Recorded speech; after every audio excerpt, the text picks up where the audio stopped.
All right, guys. I hope you guys are enjoying the music produced by our friend City of Fairfax Theater Company. And right now, I'm with my friend Greg Engert from Bluejacket. Greg, can you hear me? I can. How's it going? Awesome. Good, Greg. Well, thanks a lot for joining us today. We are having a great time so far. We've been tasting a couple of beers. I'm a few beer deep right now, but I'm ready to dig into your stout soon. So, Greg, we'll give you 30 seconds to introduce yourself, but you don't really need to introduce yourself. Everybody know you, but just go ahead and give you some time to introduce yourself and Blue Jacket as well. Okay. Well, thanks, Jensen. I love High Side and congratulations on 3 years and many more. We're really, really honored to be included today. So it's really cool. Yeah, I'm Greg Engert. I'm the Beverage Director, Managing Partner for Neighborhood Restaurant Group. We have a host of beer bars and breweries, a brewery, obviously Bluejacket, restaurants, and locations throughout the DC area, as well as in New York City, and operating some of them currently, but all are coming back. And yeah, it's been great. It's been amazing to be a part of the DC beer scene for the past 15 plus years, and really excited to see how far it's come, and to see places like Highside serving amazing beer with amazing food out in Fairfax City, which certainly wasn't happening when I got involved 15 plus years ago. So it's just amazing to see the fact that you don't have to drink terrible beer anymore. Wherever you are, you can get amazing beer curated by amazing people like Jensen and his team. Well, thank you, Greg. I really appreciate it. I mean, you are truly one of my inspirations to open the high side, and you and NRG Group has been great for the DC. You basically put DC on the map, for the craft beer industry, and everybody in the country really appreciate that you guys are doing what you're doing, and you and Blue Jacket and Church Key has been my go-to place before even open the high side. So I always kind of like look up at you guys and see what you guys are doing and learning from you. And this has been great for us to be able to like have your beer on draft and let people try it, and be able to have you to share some of the insight about how you guys plan on serving the beer, brewing the beer, and all other good stuff that happen in brewery. So, can you tell us more about what have been going on at Brew Jacket? I guess the past 12 months because of the pandemic, but a lot of Yeah. things are shut down in DC. But tell us what you've been doing. Sure, absolutely. One of the things I want to mention is that Blue Jacket's been around since 2013. So this fall will be 8 years old, and it's been an amazing ride for us. And we've increased our distribution over the past year, and I'll talk about that in a second. But I wanted to mention that through our great distribution partner Reverie, and Isaac, our good buddy, we've been serving beer in Virginia, Northern Virginia, and Virginia for some time. And Highside's been one of our best accounts since the very beginning. We did a really great event there. It seems like Yeah, years and years ago now, I and know. so we really have appreciated being a part of your program. So we've been around for 8 years, and about a year ago, almost exactly a year ago, the world, as it did for everybody, turned upside down. And we're lucky to have Ro Gunzel as our director of brewing operations. He's been with us since 2017. So just about half of Blue Jacket's history now has been under Ro's tutelage, and we're very thankful for that. And our incredible brewing team, Colin Jordan, who's been with us for 5 years, Aaron Adams and Robbie Charles, who've been with us for over 2 years each. They saved Blue Jacket in the early days. We pivoted from 95% on-premise draft business to 95% off-premise can business, really kind of overnight, and it was incredible to watch. I think we're going to finish. I think we finished 2020 down about 20% from 2019, which is pretty great, honestly, Not bad at all all. things considered. Yeah, and that's because we were able to make those changes. But it was wild in the early days. I mean, we didn't. I think I mentioned this to you when you came by the other day. We didn't lose any beer. We were able to. We created new can labels. We called in favors to our friends from the Vale. I remember they hooked us up with a ton of cans that we just couldn't get at the time, and we were able to package every drop of beer that we had on tap and in kegs and in tank that we were planning for baseball season to start. So we had loaded up. We were able to pivot. We were able to package and get through it, and then just change up our brewing production for the past year. And I think that our beers have gotten better and better. It's allowed us to kind of slow down, taste a lot, talk a lot, evolve our styles, evolve our practices, and I think we're making some of the best beers we've ever made across all the styles. I think we've been doing classic beers well for a long time, barrel-aged beers well for a long time, but our hazies have really stepped up, our sweet stouts, our fruited sours, and our spontaneous game is about to explode. Yeah, I mean, the past few years, I definitely can see you guys are like evolving, getting better and better and better over time, and especially, I guess, pandemic is not a good thing in general, but sometimes it's No. good to be able to pause and think again what you're Yeah. doing and then improve yourself.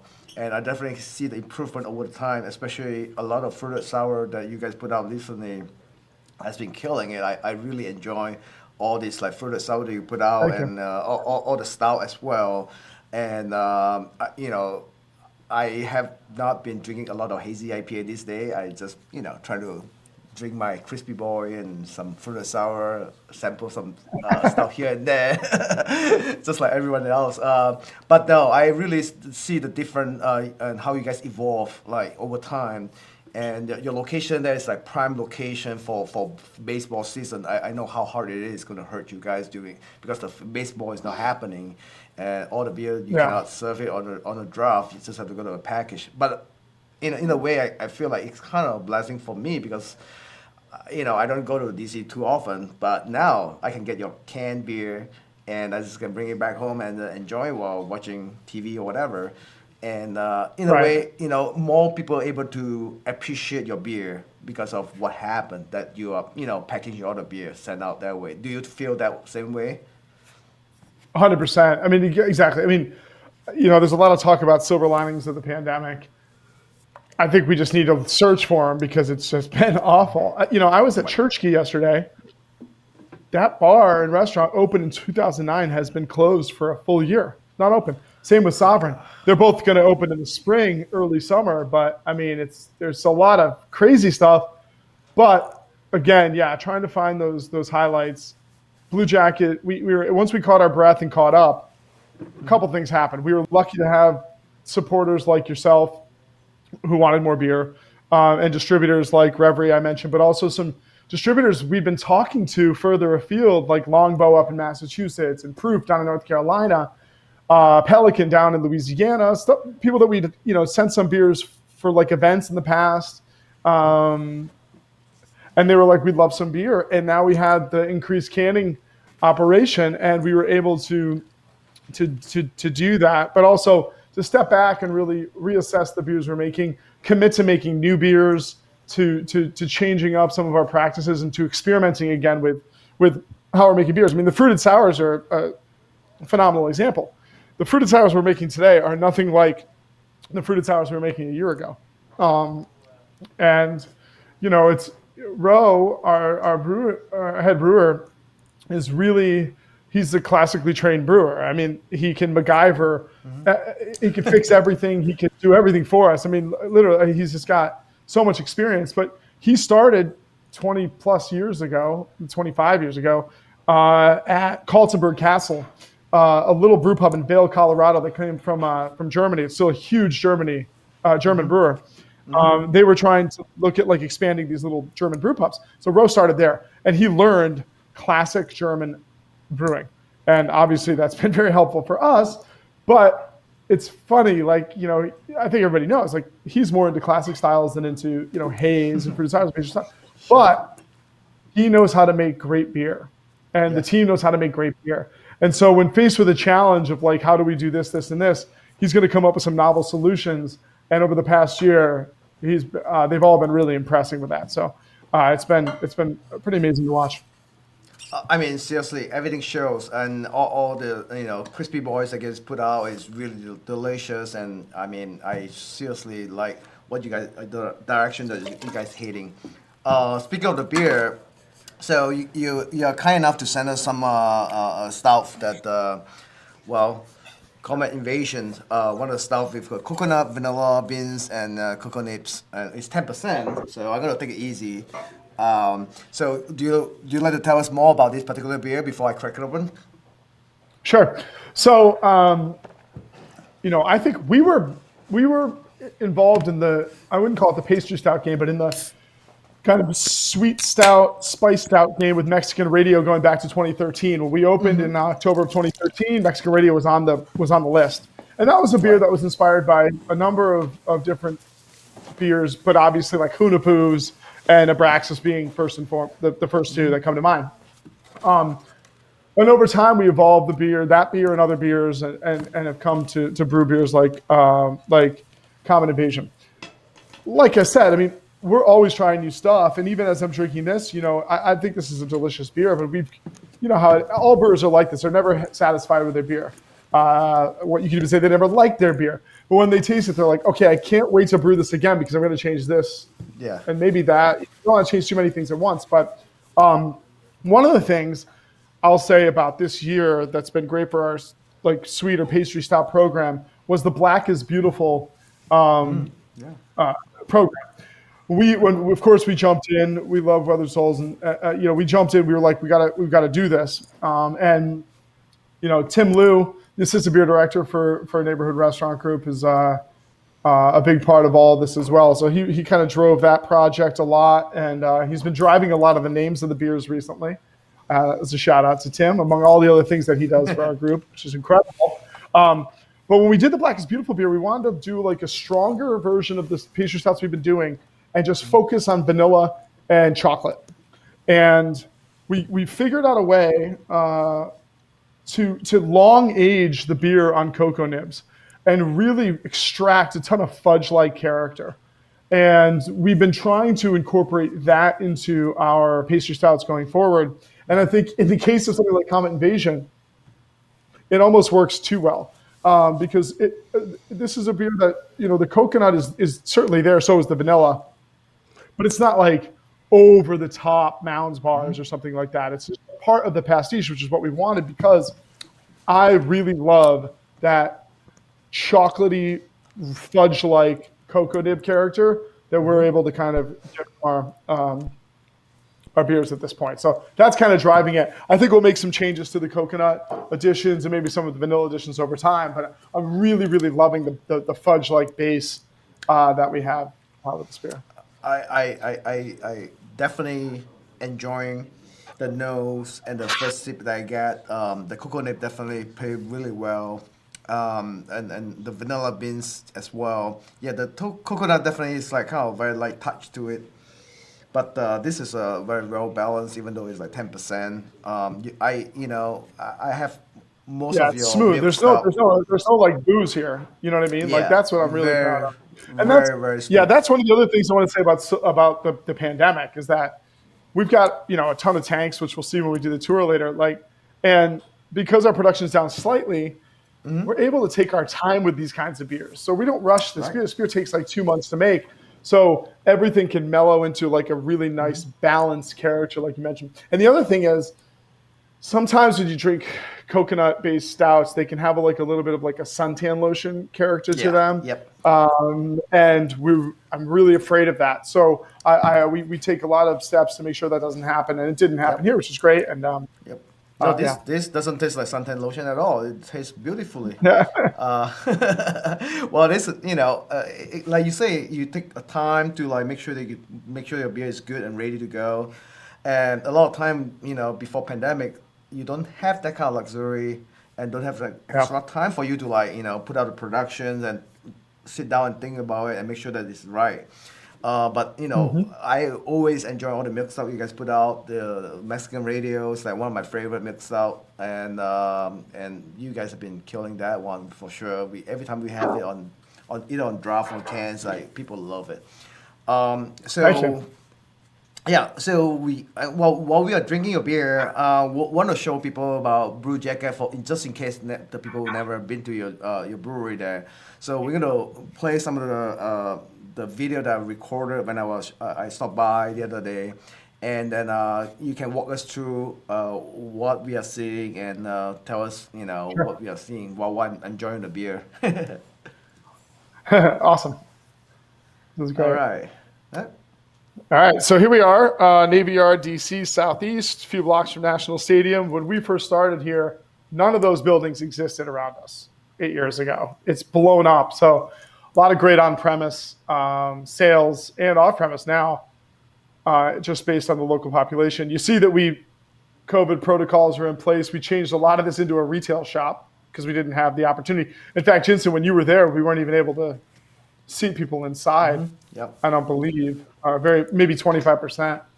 Here's the brewery, old building, 100 years old building. Used to make boilers for the Navy.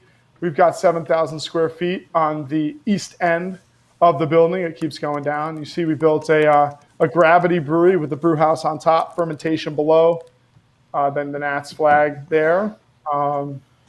We're doing a lot of cocktail production here, a lot of club membership production. You see some Bluejacket boxes down there. This is our little annex space. It was once a coffee shop. Then we turned it into a tasting room, and now it's our canning operation. We work with Wine and Beer Supply, which is an amazing company out of Virginia that's kept us flush with cans throughout the pandemic. So this has been the most important part of our operation, believe it or not. We have it's a small thing. We have a little labeler there. Here we are going into our walk-in, which normally would be filled with kegs, and now is filled with cans for local and national distribution. See, it's kind of full up with many different brands. We typically have 8 to 10 different cans available at any given time, and I think we're doing about 150 cases a week out of the brewery now, which is really, really spectacular. Here we are 3 levels up in the brew house. On the right side there, you see that's our lauter tun.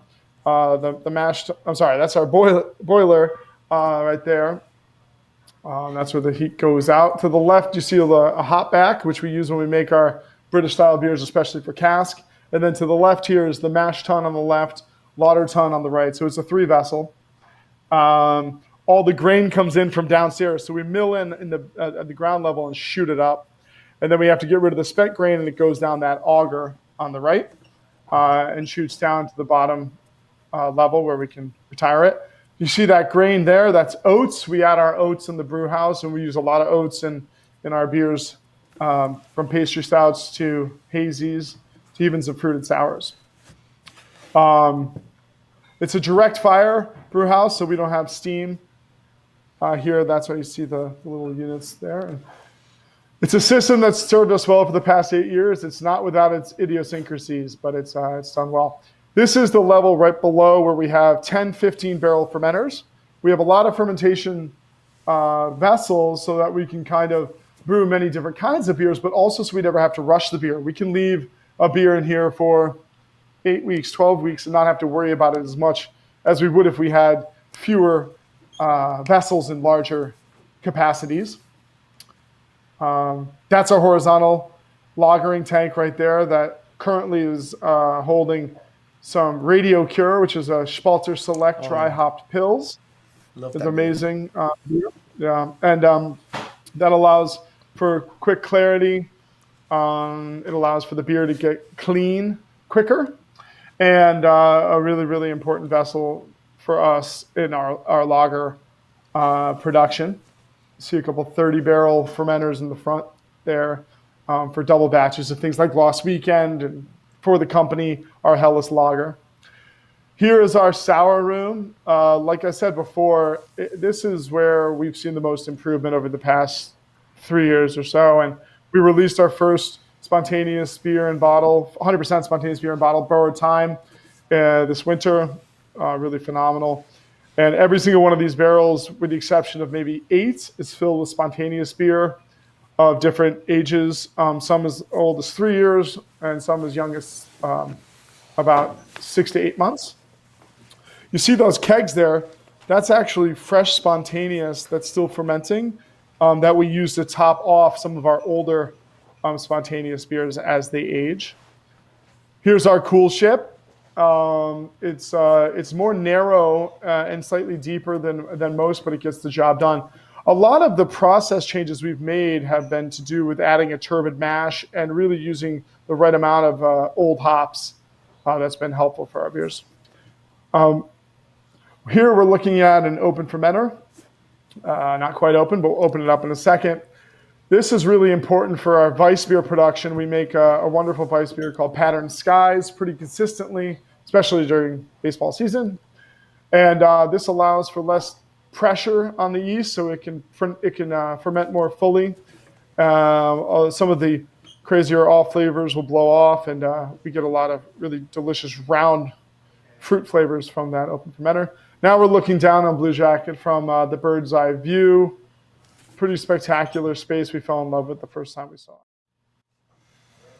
Well, hey, Greg, this is really awesome for able to show us around the whole brewery and all the details that you guys put in there. So a couple of people asked about that. It's like, when Bluejacket first opened up, you basically try to brew every style of the beer that possible, right? You have IPA, you have stout, you have like Pilsner, you have lager, you have like sour right now. So what do you think like you are doing the best right now? Like, is that I know you invested a lot in the barrel programs. Like, so what you see you're gonna do the best as far as the Bluejacket beer? Well, we wanted to brew. So the thing that was interesting is we built the brewery to be kind of borderless at first. We wanted the ability to brew lots of different styles, which was you could look at it as a mistake in hindsight because it's really hard to brew anything, let alone lots of things, and it takes a long time to get good at it. Well, over 8 years, I think we've gotten better at it. But at first, it was pretty ambitious. What we ended up doing, though, was building in the ability to pivot and to brew new things as our whims would take us, but also react to the market. And that's been important for us, and that's been great. So I think now we brew all of the kind of categories we brew well. And I think, I don't know. I mean, it's hard to say. They're like children. It's hard to pick your favorite. But Exactly. I of course, I love our lagers. I think what Roto's with lager beer is really exceptional, and I think it's still hard to find really great lager beer. And so that's a big one for us. And like I said, our spontaneous beers, Ro and I tasted through every single barrel in that room in December, and all but one were in exceedingly wonderful shape. And that's stretching across, like I said, 3 years of spontaneous beer. And even the one barrel we didn't love was older and I think could actually work itself out and be a part of a blend. So I think in 2021, 2022 and beyond, we're going to be able to really start showcasing some fantastic spontaneous beer. And not just in bottles with a lot of fruit, but I'm looking forward to having like spontaneous goose style beers or just straight lambic style beers on draft at Bluejacket for an affordable price. When you go to Belgium, even now, you can find lambic, young lambic. That's doesn't break the bank. It's kind of a session beer that you can crush. Yeah. I would love to be able to have people come in and drink large amounts of lambic or spontaneous style beer, not lambic, for a good price at Bluejacket. So that's what we're dreaming up right now.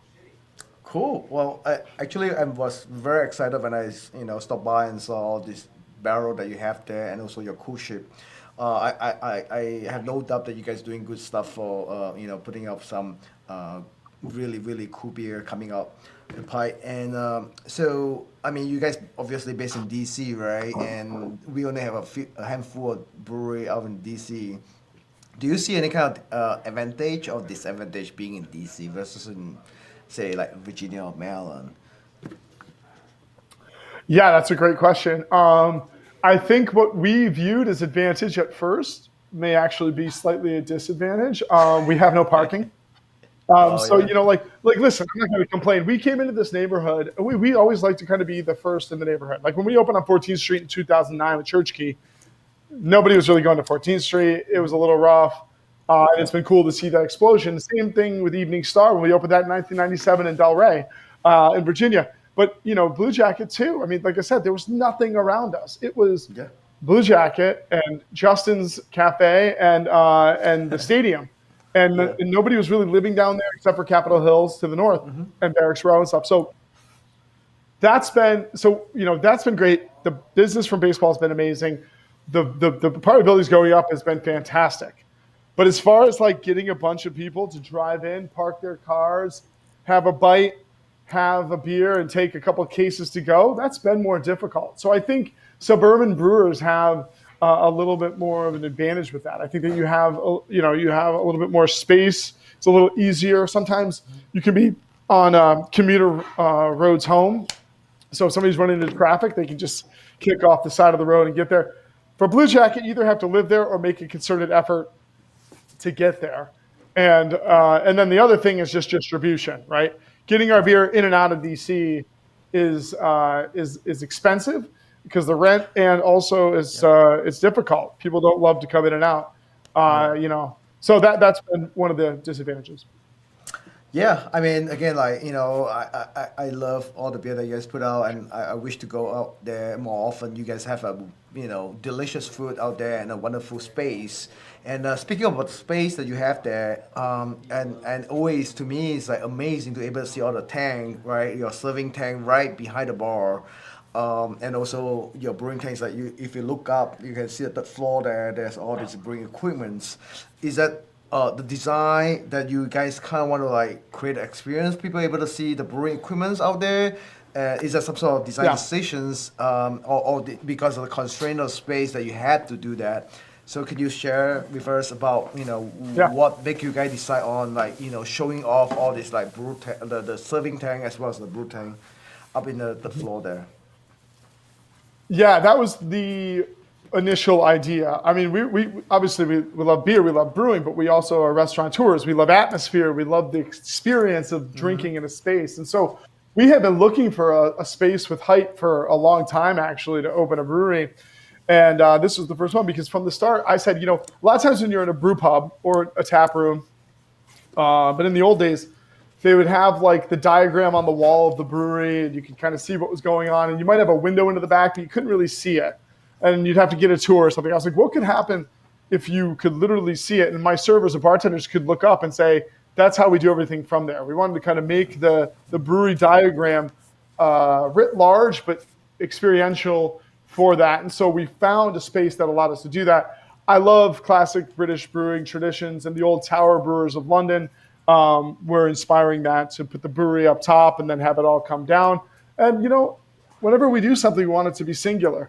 I mean, when we set out to build Sovereign, we didn't want it just to be like a Belgian bar. We wanted it to be a very unique, singular, and exceptional Belgian beer experience that's unlike anything else out there. Same with Church Key, same with Grand Delancey in New York, same with Shelter, now over in Southeast at the Roost. So yeah, that was all intentional. And believe me, my brewers curse me for it. It doesn't make it efficient. It doesn't make it easy.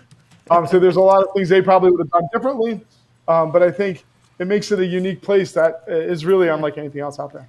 No, I mean seriously, the space is very unique. I love going there. I love enjoying beer. Just look up and able to see. I totally understand that brewers. Oh gosh, everybody watching us brewing, right? That's not necessarily. It's a lot. I understand that people watching over your shoulder while you're brewing beer up there. But no, this has been great. Seriously, you guys have been incredible, and NRG Group and you yourself has been a true inspiration for a lot of people, especially craft beer industry in this area. You guys really put DC on the map, and people start to realize that DC, Northern Virginia, Maryland has like grew a great beer program all around. And thank you, Greg. I really appreciate that. And also Thank you, being bud. such a good friend with us, and Hindsight has been fortunate to be able to like partner with you, getting your beer and having like bottle share events, and this has been a great thing for us.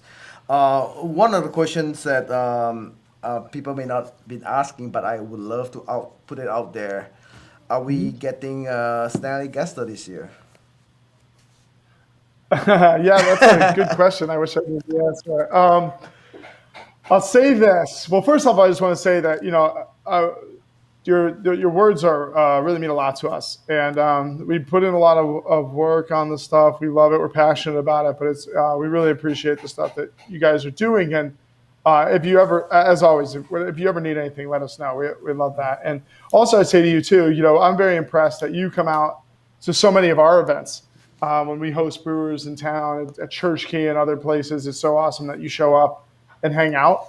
That means a lot to me. So I wanted to make sure you knew that. Snallygaster is the good news about NRG is that we are a bigger company that has a lot of people ready to roll. So the minute we're given the opportunity and chance to do this, we're going to drop whatever we're doing and make it happen. That said, we're kind of in a holding pattern based on what the city will allow, right? Mm-hmm. I mean, we have the date saved. It's always going to be that second Saturday in October going forward. It's always going to be on Pennsylvania Avenue in front of the Capitol building. So if the city allows us in some capacity to do it this year, we're going to do it. If not, we'll figure something else out. But yeah, that's the best I can say. But we're as excited to get back to it as everybody else was, because especially I feel like the last time we did it, when we changed the ticketing structure and made it all in, we really kind of got it perfect. So we're super excited to do that again as soon as possible. Well, Snallygaster is one of my favorite beer events in the area. You guys always did a really, really good job, and I'm, everybody crossing their fingers, and hopefully we can bring it back this year, and back to normal, be able to enjoy really good craft beer in DC. So, Greg, thanks again for spending time talking to us and sharing a beer with us, and that means a lot to us, and I really appreciate it. Thank you. Cheers, Jensen, and thanks for everything you do at Highside. Yeah, cheers, Greg. We'll see you soon, all right? Take it easy. All right, Thank you. Bye.